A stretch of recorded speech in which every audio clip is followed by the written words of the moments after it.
Well, hello and welcome to St Mary's Online. As you can see, I'm not in the vicarage garden this week, and this is not the vicarage. I'm away on a bishop's quiet day at Launde Abbey. It's a gift to clergy to enable and encourage us to spend time away with God in reflection and prayer. And I thought it would be just so great to record this welcome from here to show you the Abbey and encourage you to come if you've not been here yourself. You'll have seen information in my letter this week about the Shaped by God Together process of the diocese that the bishops have launched this week with a call to prayer. Do please follow the link, watch the video, read the information. This is an important time for our diocese with decisions to be made that will affect us all. So please don't just be aware of what's going on, get involved and contribute yourselves.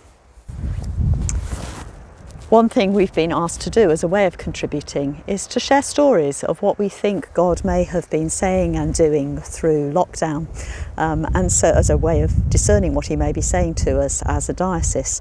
So I've spent part of my time today thinking what my stories are and what I might share as part of the process.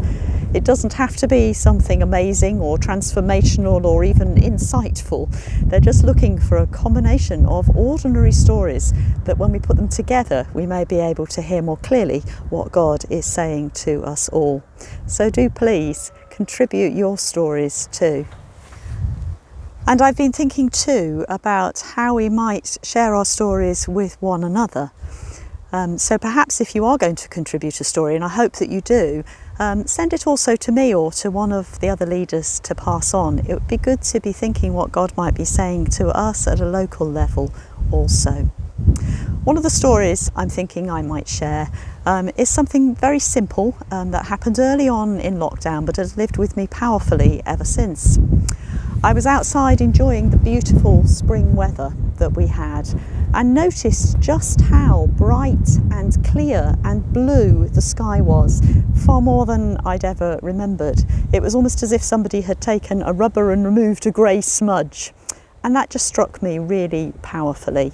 I've had a heart for the environment for some years now and tried to live thoughtfully, but this just brought it home with so much more power that things are wrong and we need to do something about it. And that was a part of contributing to my idea of putting together this sermon series that we are following now. And so to worship. This week we're thinking about day 2 of creation, water and the sky. And so earlier this week I filmed the liturgy down at Nampanton Reservoir. Genesis 1 verses 6 to 8. And God said, "Let there be a dome in the midst of the waters, and let it separate the waters from the waters." So God made the dome, and separated the water that was under the dome from the waters that were above the dome. And it was so. God called the dome sky, and there was evening, and there was morning, the second day. And so as we think about God's goodness in creation, I invite you to join in the opening response. God is good all the time. All the time, God is good. And our first hymn is one that celebrates God as the King of creation. The version that I found has a lovely picture of sea and sky at the start, but there is no choir or congregation singing, it's just an organ accompaniment. So it's over to you.